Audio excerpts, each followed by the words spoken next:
Welcome to Saltier Politics. Julie, I miss you. I feel like we haven't talked for a while. We haven't. You've been busy. I've been busy. Lots of stuff has been happening. But happy Thanksgiving. Yeah, I know. Happy Thanksgiving to you too. Tell me about your Thanksgiving. It was very quiet because of COVID. But we were out in the country, and oh boy. So a couple of days after Thanksgiving, I want to say on Sunday, my son had a friend from school come out with his mom to come stay with us for the weekend, which was nice. Everybody at their school gets COVID tested once a week. So, we know that they're negative and the mom took a test. So it was good. It was all, after lots of testing. But bottom line, this house that we have out in the country has very hardwood floors. And it's also got a loft that's about 10 feet above the floor. The boys are playing upstairs and, we're trying to ignore them. And all of a sudden I hear this loud crash. What? My guy lying face down on this hardwood floor, having fallen off this loft, literally face first onto this hardwood floor, 10 feet, if not more. It's a pretty high loft. No. Yeah, and mercifully, it's just a miracle that he did not break anything. He didn't have a concussion. He was fine, but he looks like he just went 7 rounds with Mike Tyson. It's unbelievable. What? Did you have to take him to the hospital or anything? What? No, because, I'm afraid to take him to the hospital because, first of all, you'll wait about 10 hours in the ERs, and then everybody's got COVID there. So you don't really want to take him to the hospital unless you really need to. So I called his doctor. His doctor just said, just keep an eye on him. He's fine. He's back to, he's not back to playing sports yet, which is awful for him because, how much he loves soccer and hockey. But he's limping around, but he's okay. Nothing was broken. Nothing was sprained. It's insane that he didn't break his nose, but he just looks like somebody just went 7 rounds in a boxing ring with him on his face, which, is awful. He thought it was really cool. And of course, his school friend immediately then on Monday goes back to school, tells all the other boys, they all think this is like the best thing ever. So it's a badge of honor. Total badge of honor. So then Monday, which was a couple of days ago, I tell him that he can stay and do school from home. He can do his school luckily has the option. He could either go in person or do remote learning, which is I realize is such a blessing compared to what other people have to contend with. But anyway, he was doing remote learning, which I know from last fall is just not a good idea because I get frustrated listening to him doing remote learning because I don't think he's participating enough or I don't think he's answering the questions quickly enough. Anyway, the point is I realized very shortly after the day begins that I just cannot be in the same room as him, listening to him doing remote learning with his class because it just drives me crazy that, he's not being a 47-year-old who knows the answer to all these multiplication questions.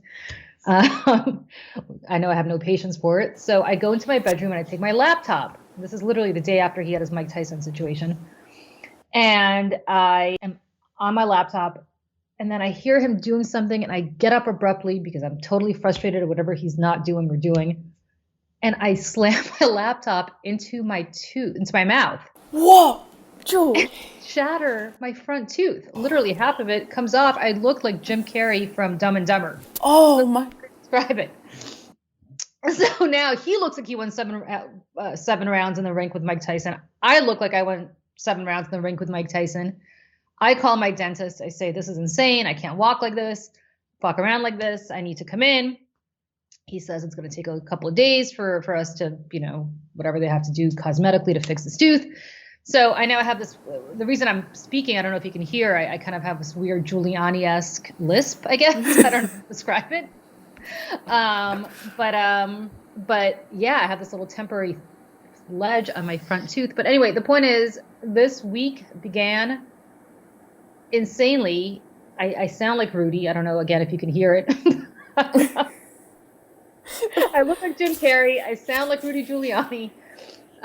This is the most 2020 story I think I've heard from you yet. I'm so ready for 2020 to be over. Anyway, the point is, if people see us, I mean, I have a little, as I said, you can't really tell from my tooth right now because I have a little temp thing on it. But if you had seen us on Monday, me with my front tooth totally busted, him with his face totally busted, you'd be like, did you guys get into a massive car accident? And the answer is no. completely unrelated, completely separate instances, separated by 24 hours. But anyway, in a nutshell, that is the start of my week. How was your week? It could not have been like this. I hope it was much. No, mine was the opposite. Mine was super relaxed. I just went on a lot of walks and runs and worked out and really just tried to not think of the news for a few days, which Yeah. was a welcome break. But I Yeah. was, I wanted, you probably know about this historical fact, but I was listening to a podcast and I actually heard about, have you heard of the Night Witches? They were the all-female Soviet pilot team who bombed the Nazis during World War II. No, I actually Okay. didn't know. Okay. Wow. I'm so excited. Okay. When I was hearing this, I was like, I can't wait to do the pod to talk to Julie about this because this is. Tell me. All right. So they were between 17. Which podcast was this? Was this? It was called Her Story. Okay. So they were between 17 to 26 years old. They would fly in planes that were too small to be detected by radars. And when they got close, they'd turn off their engines so they'd be silent and they dropped their bombs. They were feared and hated so much by the Nazis that any German airman who downed one was automatically awarded the Iron Cross medal. Wow. That's according to history.com. And then the women would not only fly missions and drop bombs, they would return fire, making the Soviet Union the first nation to officially allow women to engage in combat. Fun fact, Wow. didn't know that. I did not know any of this. And then, all right, so they dealt with constant sexual harassment and frostbite. Flying at night, they endured freezing temperatures, wind, and frostbite. So in the harsh Soviet winters, the planes became so cold that just touching them would rip off their bare skin. And then Steve Prowse, the author of the screenplay The Night Witches, which I'm definitely going to read now, told history.com that the Germans had two theories about why these women were so successful. They were criminals who were masters at stealing and had been sent to the front line as punishment, or they had been given special injections that allowed them to see in the night. Wow. Is this not the coolest story? That's a great story. Yeah, I had no idea. That's so funny. I don't know if we ever talked about this, but when I talked, I was born in 1973 in Moscow. And so World War II, which sounds insane considering how long ago it seems that it was, but it wasn't that long ago that it had ended. Obviously it ended in 1945. So less than 30 years later, when I was growing up, you would see the war was everywhere. I assume it must be like what it was like living in the South after the Civil War was over, maybe like in the 1890s, because not much time had gone by since the Civil War was over. You still had all these veterans. You still had all these, maybe, I don't know how quickly they rebuilt Atlanta, but all these obviously relics from the war. And the same thing here. I mean, you'd see all these tanks. I think, the last time I went to Moscow, which was admittedly a very long time ago, you still had German tanks that were left on the outskirts of Moscow, which are now actually Moscow proper. That's how close, but back then was still on the outskirts of the city. And you'd see all these veterans, you'd see all these people with missing limbs that I remember growing up. And just the war was everywhere. And I there's not a time in my life when I don't remember knowing about it, because it was so ever present. It was something that was so talked about, all the time. But I never heard the story, which is weird, because I have to say my impression of the Soviets, both from personal experience and also from just speaking to family members and others, is the women went to work. There was no patriarchy situation where, the men worked and the women stayed home. For the most part, everybody worked. Right. So it's not surprising to me that during the war, when all the men were at the front, as they would call it, the women were pressed into military service too. I'm not surprised at all about that. But it's a great story. Oh my gosh. When I read that, I was like, Julie probably knows about this because you have such a vast historical knowledge. I don't. That's wow. But I know, I want to read more about them. I started listening. I'm like, what the heck?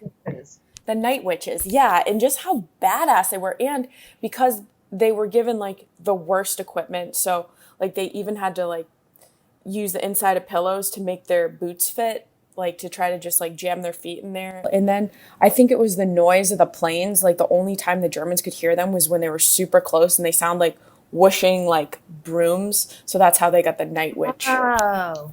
That's so cool. Right? I just thought what a badass group of women that were thankfully not completely forgotten by history, but I just now I want to learn all the more. Now, if we're talking about Russian witches, Russian folklore, Russian fairy tales, which I will I will see your Brothers Grimm or your Hans Christian Andersen, and I will raise you Russian fairy tales, because in typical Russian fashion, they don't always end well. Like, they're not happy ending kind of. There's no Disneyfication in the Soviet and the Russian culture, right? And there's this witch, very huge witch, like in Russian folklore, named Baba Yaga. And Baba Yaga lived in the woods, in a house, in a little wood hut, I guess, that was on chicken legs. And the point is, she was like pretty evil, but also sometimes she was good, sometimes she was evil. And it's very interesting, this whole like gender, I don't want to get into a gender studies discussion of her, but she was kind of fickle in her evilness. She was sometimes she'd bail out the kids, and sometimes she'd, eat them or in other horrible ways. You never know what you were going to get in a Russian fairy tale, which might explain a lot about my worldview on life. But but I strongly recommend, if you want to read about kick-ass sort of women along the lines of what you're talking about, and why probably the name Night Witches probably has even more resonance for Russians, is to read about Baba Yaga, because those fairy tales are, they're nominally for kids, but like my son won't let me read them to him. He thinks they're too scary. He full on refuses to ever engage in any aspect of Russian fairy tales and he's 8, and like he still can't get over it. I feel like that must train you at a young age to have like nothing faze you, or just be like, yeah. I think you just don't always expect, like, it's so funny because obviously, I don't know, did you ever read, we're going off on a total tangent here, but did you ever read any of the Grimm fairy tales as they were written? After the fact, like when I was much older. Yeah. So the point is, like Hansel and Gretel is a great example. They eat the witch at the end. Right.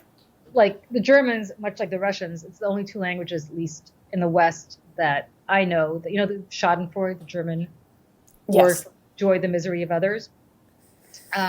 Russia has a similar word as Schadenfreude. I don't know. I speak French. I don't think French has a word for it. English doesn't have a word for it. I don't know whether any of the Latin languages, Spanish or Italian, have a word for it. But the Germans do and the Russians do, and there's a reason why they both write really grim fairy tales, no pun intended. And so it's interesting. I just find it very fascinating about how that probably shapes the psyches of people in ways that I'm neither a sociologist or a psychologist to determine. But, when I came here to the States and I was 7, so I didn't really go through the whole Disney phase. I think I might have been too old. But like watching Disney movies, I'm like, are you kidding me? And like, again, my son, when he's watching these movies, is like, oh, this is scary. And I'm like, it's all going to end well. And he's like, did you ever see this? And I said, no, but I just know how this is. In this country, it always ends well. That's actually very interesting because, when I started taking Spanish classes in high school, like I took a Spanish movie class where we would watch, and I was just unhappy because all these movies ended sadly. They did not have a Hollywood ending. And I'm like, what the heck is happening? I hate this. Because it was just so in my head about a happy ending, things were going to end well. And I started watching these foreign films like as a junior in high school, and I was like, what the hell? Why is this? Yeah, but at least you were in high school. Like, I guess you'd already read, great literature, and you understood that not everything ends well. But for little kids who are raised here, where, it always ends well. The worst thing that happens is obviously the kids always have parents who die early on, so they can be out in the world by themselves. In a scary world, whether it's Frozen or it's Lion King or, I guess Snow White. But the ending's always happy, right? It's a fairy tale ending. Literally a fairy tale ending. Russian fairy tales and actually German fairy tales, are not that way. Russian fairy tales, sometimes they end well, and really sometimes you just get eaten. Right. It's over. So I don't know how we got onto this subject. It's actually, I have this great book in English of Russian fairy tales, which I should give you because I think you'd enjoy them, because they're I guess, I would absolutely enjoy when you grow up in sub-zero weather and on a subsistence food allowance, they teach you early on that sometimes life isn't fair and doesn't end well.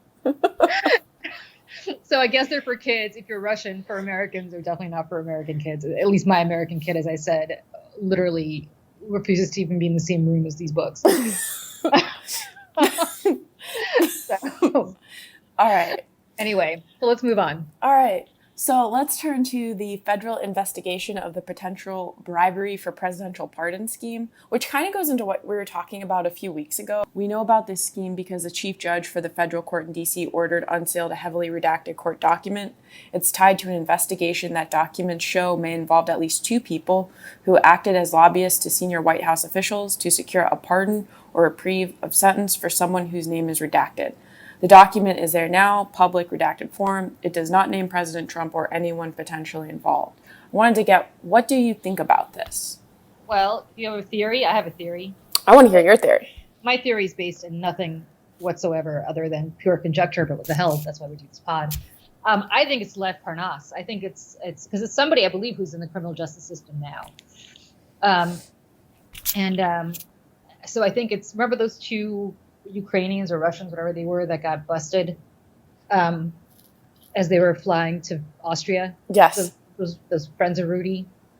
I think it's them. And I think it's Rudy. Ooh, okay. Who's been lobbying on their behalf. But well, I know Tiger King was going for a pardon, but probably not. If he wants it to be Tiger King, as you know, you and I vastly disagree on the merits of Tiger King in every way. But he might just give it to Tiger King just because he thinks it's good. Who knows? I mean, he's such a weirdo. Look, he's talking about preemptively pardoning his kids and Jared Kushner. Is that a thing? Can you preemptively pardon somebody? I don't know. I think that's up for debate. What you have to do, I don't know that you can preemptively, like proactively, prospectively pardon them. No, but I mean, retroactively pardon them for what? Right. I think you have to outline, for example, I believe that Ford pardoned Nixon for all crimes he committed as president. And without enumerating those crimes. And Jimmy Carter pardoned anybody who dodged the war in Vietnam from the 1963 or 4 up through 1970. I don't know whether it was 5 or whatever, 8, I guess through 78, since when he left office shortly after that. So, I think you have to be somewhat specific, but it's never been challenged. I don't think that anybody went to court to challenge that Nixon pardon. Okay. The point is, from what I can tell from these investigations, the Trumps have more jeopardy from what Letitia James, the Attorney General of New York, is doing, and Cyrus Vance, the DA in New York City, is doing than they do from the federal government, because I truly don't think Joe Biden is going to pursue any kind of justice when it comes to the President Trump or his family, which you and I have talked about before. I vastly disagree with this whole notion of we have to unite the country. You need a Truth and Reconciliation Commission here. Mm-hmm. And I think Bob Barr needs to be investigated for the way he ran the Justice Department. And it's not a matter of we go after our political enemies. It's that we have never had a president like this. We just never have had a president like this. Nixon came close, which is why he got a pardon. But we've never had anything like this. And it is because Nixon got pardoned that there is this notion among people like Donald Trump that I can get away with anything I want because I'm the president. And as Nixon so famously said, if the president does it, it isn't illegal. And as this president, Donald Trump's attorneys have argued in the Supreme Court, yes, in fact, if he went and murdered somebody today as president, apparently they believe that he would have immunity to do that. You cannot. Nobody's above the law. Right. Nobody's above the law. And so I believe that Joe Biden does need to investigate President Trump. Or not, he doesn't need to do it, but the Justice Department does. Because there are plenty of people, including Robert Mueller's number 2, who said that there's no question that Trump obstructed and that their work was tremendously impacted by the fact that people would not cooperate in anticipation of a presidential pardon. I also, by the way, and I've said this for years, I said this going back to Bill Clinton pardoning Mark Rich, I have I know it's a part of the Constitution. This is something in the Constitution that needs to be repealed. I have a real issue with the presidential pardon.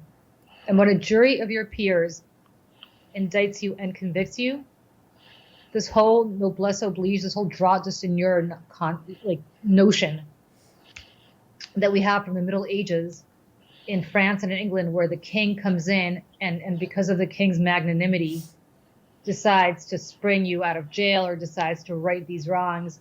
No. He's not any more special than the rest of us. And when a jury of your peers votes to convict you, you suffer the consequences. Right. You just, I mean, like, let's look at Charlie Kushner, Jared Kushner's father, who went to prison, right? Indicted by then Attorney General Chris Christie. So this is not some Democratic witch hunt. Although, ironically, back then, Charlie Kushner was a humongous Democratic donor. Went to prison, served his time, and is out. He will probably, I assume, on the way out, probably get pardoned by Donald Trump. But why?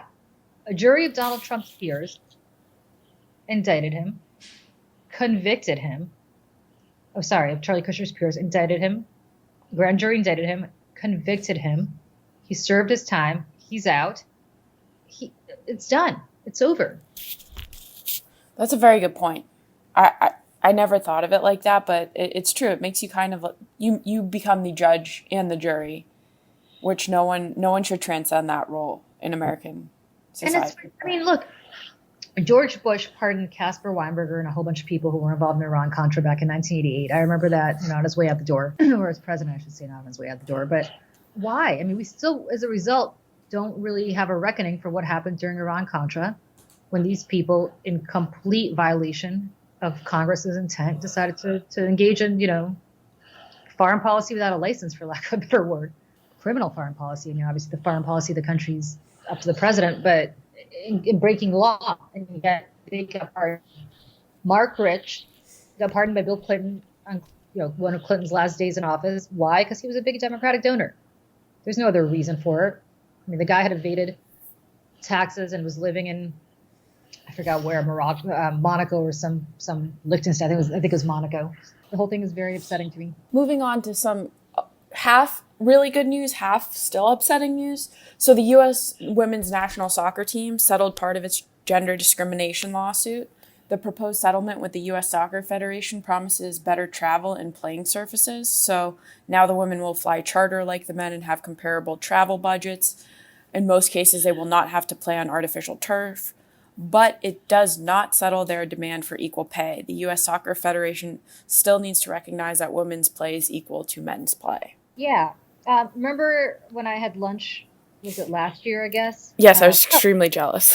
Yes, earlier this year with Megan Rapinoe and Sue Bird, her partner. But did they get married? They got engaged. They got engaged. Okay, so her fiance, Sue Bird, who plays for the WNBA. And, Megan Rapinoe talked about this to some extent, but Sue Bird was telling us stories about what they had to do and how they had to travel as members of the WNBA. That I forgot where they were flying to. I think it was they were flying to Argentina, and I think it took them either 24 or 48 hours. I forgot what it is.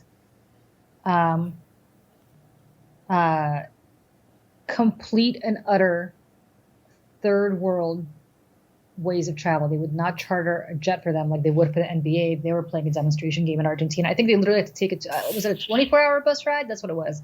Because either a 24-hour or 36 hours, some insane bus ride from, I believe, Buenos Aires to wherever they were playing.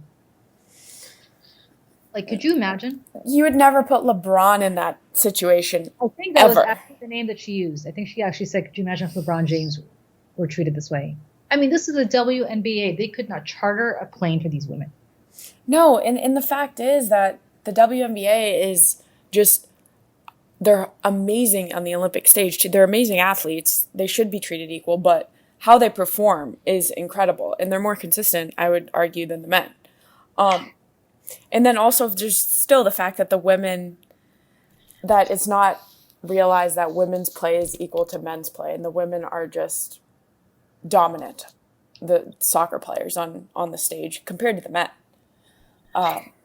They are, and you constantly hear about, well, the women aren't as good as the men. Well, you know, it's a totally different. It's not a different sport. I mean, it's the same sport, but it's a totally different issue here. They are the best in their field. Right. Women's soccer in the United States is much better on the world stage than men's soccer is on the world stage. That's just a fact. Right. And when I think about the fact that I think my son was a huge soccer player, I think knew who Megan Rapinoe was. Not from me, because, I don't know the first thing about soccer to begin with, but just from hearing it around before he knew who, like, I don't know, Ronaldo was. Right. Just because she's American, because she was a great soccer player. And yet, so you have somebody who really inspires not just obviously little boys, but little girls in a massive, massive way. And this woman can't get paid with some, you name, I mean, I would love, like my son, again, I have a son who really, really, really is into soccer. I don't think he can name one American men's soccer player. Yet he can name her. I mean, that says everything. He knows who Messi is. He knows who Ronaldo is. I mean, he knows who the big soccer players are. He knows Maradona just died. He knows who Pele was. But I mean, he knows the big international soccer players. You know why? Because they're the best men's soccer players around. They just don't happen to be American. She is the best female, one of the best female soccer players around, and she is American. Exactly. Yet she's not getting paid what little kids whose names they don't know, who play here are getting paid. All right. So what is making you salty this week, Julie? It's the typical Republicans just are, Trump is apparently going to announce that he's running for election on inauguration day on January 20th. So if you're these Republicans, all of whom want to run for something, they all want to run for president, right? The Josh Hawleys, the Marco Rubios, all of these guys, they're still living in sheer abject terror of Trump. They still won't acknowledge that Trump lost this election. They're still going along with this fallacy that this election may have been rigged or may have been stolen, or, because they're so deathly afraid of Trump, but they're so deathly afraid of Trump's base. Well, in their own self-interest, these guys should all get together, team up, and say enough is enough and put a stake through this guy's heart. Strategically, it would be what they should do. His political heart, I should say, not obviously in any other way. Because otherwise, if they don't, you really have only one shot at it. And unless you're Joe Biden, who apparently has 9 lives, but I mean, I don't know if Marco Rubio wants to run when he's in his 70s, but the reality is somebody's got to do this. Like, they have to get together. Mitch McConnell, all of them need to get together and say enough is enough. And what's Trump going to do? He's going to go campaign against each of them. Right. Give them a nickname. Yeah, enough. And I think maybe they're thinking, okay, well, it's strategically in our interest to do this because we're going to rile everybody up for the midterms, or we're going to get the Senate majority, strengthen the Senate majority in 2 years, or get the House majority back in 2 years. If we keep the Trump base all riled up thinking that the election was rigged and stolen, and they may be right about that. It may be a smart strategic decision for them to do. Never mind that it's completely unpatriotic, but okay, whatever. It might be the smart things for them to do politically, but it's not the smart in a sense for Congress, but it's not smart for them to do individually if each of them wants to run, and they all do. And I don't know if one of them just thinks, well, if I go along with Trump's nonsense, I'm going to assume the mantle to Trump, if and when he gets indicted, or if and when he decides not to run, or if and when, he passes away because whatever. I don't know under what scenario each of them thinks they're going to pick up the Trump mantle. I don't think that's easily replicated. No, and I don't think Trump is willing to give over his mantle to anyone ever. No, but I mean, I don't know. They think that, like the whole prior generation, everybody wanted to be the next Reagan. I don't know if they just want to be the next Trump. But in reality, nobody actually ever won as the next Reagan. That's true. I mean, they just didn't. George Bush, I don't believe, ever really invoked Ronald Reagan when he was running. and certainly Donald Trump didn't. So I don't know. It's an interesting thing to watch. What's making you happy? What's making me salty this week? Well, my state, Florida. Ron DeSantis, he doubled down on his opposition to mask mandates, school closures, and lockdowns. The governor went as far as to call the closure of schools during the pandemic, quote, the biggest public health blunder in modern American history. And those who advocate for them, today's flat earthers.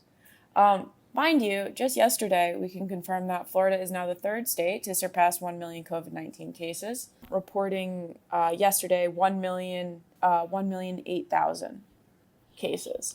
So, interesting timing. So I'll say this. I'm coming around to the notion that schools are probably the last thing to be shut down because for two reasons. One is obviously transmission among especially younger kids, maybe elementary schools. Like New York City reopened its elementary schools, which is probably the only thing I'll ever agree with Bill de Blasio on.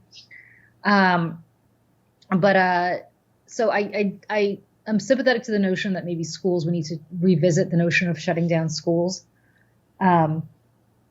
But to me, keeping bars and restaurants open, not having a mask mandate, and pretending this disease does not exist is insane, especially in a state like Florida, which is both at once densely populated in places like Miami, and really old. You got a lot of seniors living in Florida. Right. And I completely agree with your point that I think it's stupid to keep bars and restaurants open and close schools. I don't think that should happen at all. I think you close bars and restaurants first if you close them. And I think the whole also idea, what's the difference between closing them at 10 and midnight? Where's the scientific data on that? But again, I think that Florida, in a place when you see people don't listen to laws or wearing a mask, like I think a fine on a mask, not wearing one is worth saving thousands of lives in a state where the lives are so, old and at risk. Yeah. I mean, look, we are living in some crazy, I said this the other day, it's almost like this is the end of the age of reason. Yeah. It began very nicely in the 18th century. Late 17th century, I guess. And now it's kind of over. I mean, we're going back to the days of witches and potions. Yeah. Some of this stuff is just not debatable. No. And you have, what's crazy is there's an article, I think it was the New York Times or somewhere, where you had anecdotes from nurses in the Midwest or the upper Midwest, I think in the Dakotas maybe, saying that there are people who are dying of COVID, literally dying in the hospital. And their last words are, this is all a hoax. Like, what do you think you're dying of? Yeah. You think you're going to be reincarnated like 20 minutes later as the same person? Nothing happened? Or like, what do you think you're actually, or the nurses, somebody gave this to you, injected you with it in the hospital to make a profit because the hospitals get more money if you die. Like, it's the level of insanity has gotten crazy. Mm-hmm. And I'm all for the First Amendment, but there are news outlets like OAN and Newsmax, and Fox for that matter, that need to really take stock of what they're putting out there for profit. Because I guarantee you, Rupert Murdoch and Chris Ruddy, who owns Newsmax, all these guys are really taking massive precautions in their own lives. Completely agree. And it's just, and we know the precautions that Fox takes. Oh, right. Everybody's, a lot of people are working remotely, everybody's masked. It's just, it's crazy. But yet they're putting out there this kind of stuff, and Newsmax too. And OAN is just a lot, cuckoo land, so I'm not even going to discuss them. But it's crazy. I agree. And they're hearing it from people that these viewers take as gospel. I mean, right. as gospel. I agree completely. It's not right. But that's what I'm salty about. It pisses me off every day. Because again, I think innocent people are dying or getting very sick, and their lives and families are changing forever because of it. No question about it. Well, Julie, I hope your week ends better than it started. What are you doing this weekend? Anything good? No plans as of now. All right. Well, maybe you guys should come over for dinner. We'll talk about it. Yes, please. All right, we'll talk soon, and please get better. I will. Hopefully bad things don't come in threes, because I cannot take one more instance here. Okay. No. All right. Talk to you later. Bye. Bye.